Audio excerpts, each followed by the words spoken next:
There are certain advantages when you find that the developers have been watching your videos. Let me explain one of them.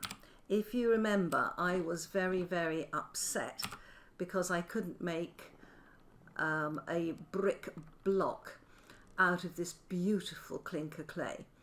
Tyron told me that apparently the recipe is missing, but that we will be able to make brick blocks out of this. I tell you, I'm thrilled about that one. That sounds fantastic. Also, I don't know if you remember, but I had a seriously patchy wall from these bricks over here. This is the fire clay bricks made into brick blocks, which I think looks the same as large brown clay. I can't actually see the difference. But do you remember that we had some glitches where it came out a sort of pale brown colour? And apparently that was a glitch, and that has been fixed. Look, my wall looks complete. So, a couple of steps forwards on that one. Now, I had a question as to how many bricks high you could you could fill this thing. The answer is as high as you like. Each of the bricks will stack to 24 high, and that means that if you have 3 stacks deep, that's 72 bricks. On top of that, there are 9 spaces here, which means that you can have 648 bricks.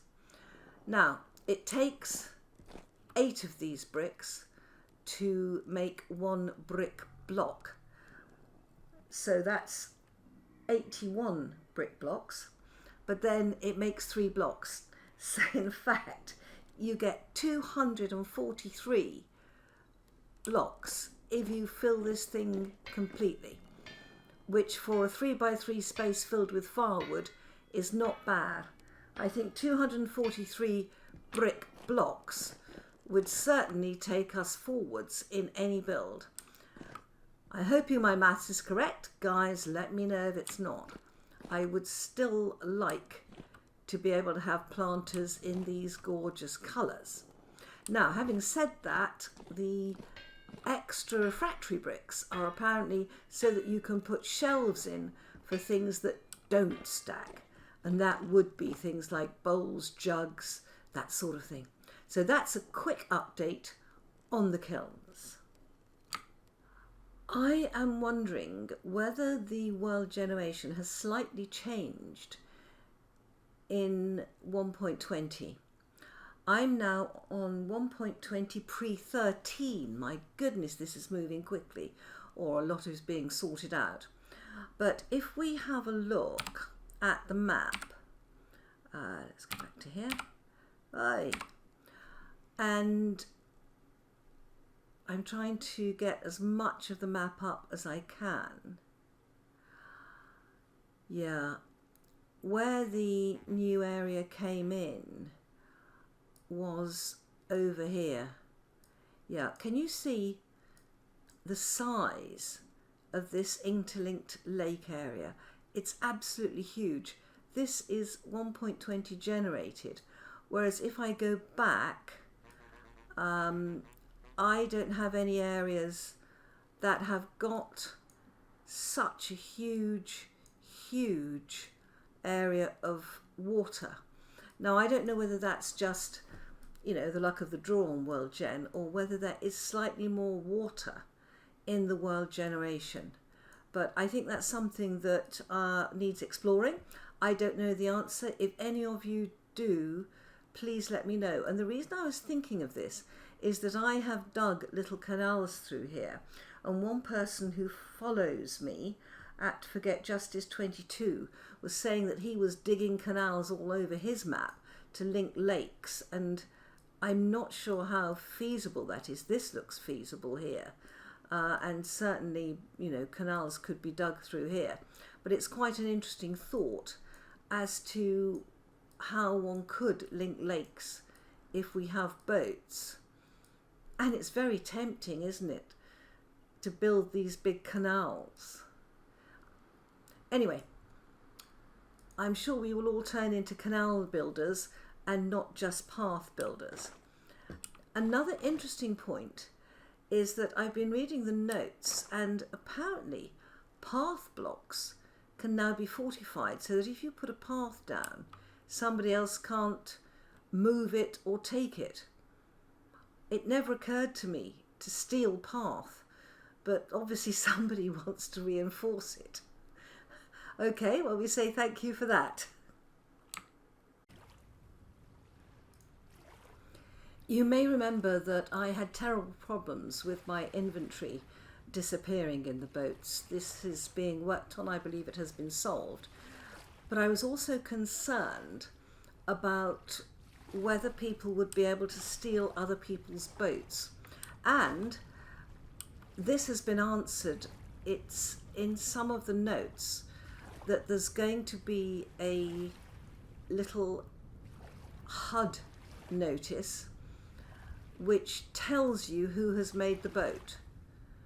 Now, I don't think that will destroy, I don't think that will stop someone destroying it with an axe.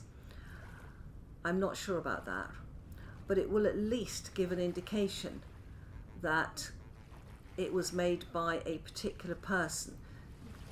I think that's a step forwards. Now, I understand the devs are still working on these back halyards, in that they're trying to stop them clipping through the head of the person who is sailing the boat.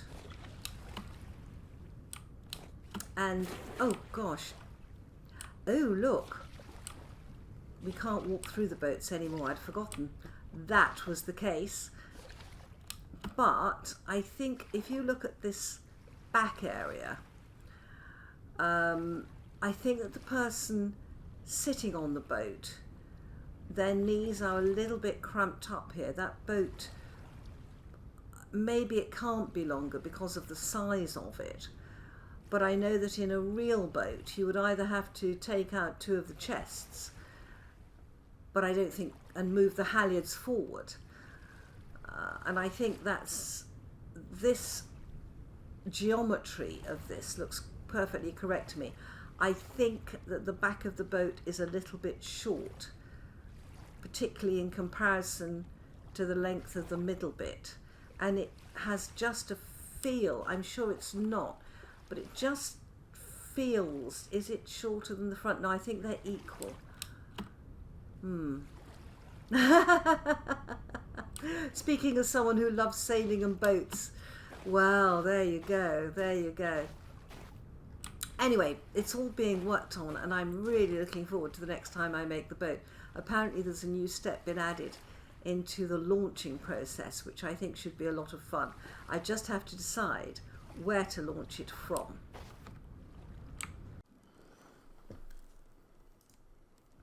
For some time, I've wanted to measure the height of these things, because I have a feeling they are more than too high.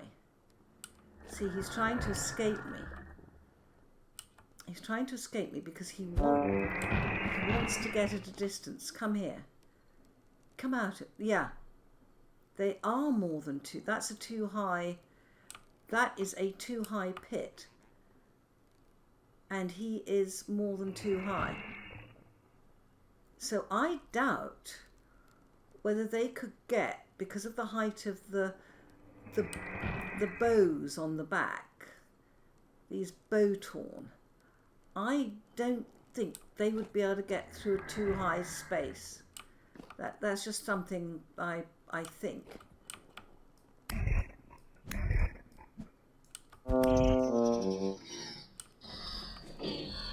Oh, the drama. I absolutely love it. I love it. Right, come on, I want one piece of flax from you. No. Excellent. I'm glad that my suspicions about their height are correct. They are actually too high. And the other thing I have found is, before I put so much light in here, the shivers would spawn in here because there wasn't enough light, but they couldn't get through this one wide. So I think the shivers are too wide, but one high, and I think that the bowtorn are one wide but three high. So just a little bit of information on the proportion of our new mods, because we're going to have to take this into consideration when we're building mob traps. Woohoo! So just a few points of detail on the update. I hope you've enjoyed these. I am at the moment working on the elk and elk equipment, so I think it's going to take me a little bit of time to put this all together. It's all a learning curve, and I hope I see you in the next video. If you've enjoyed this, leave a like, and please leave comments if you know anything about WorldGen or anything about these details that I don't know, because I'm learning so much from your comments. It's all extremely helpful. Bye bye, my friends.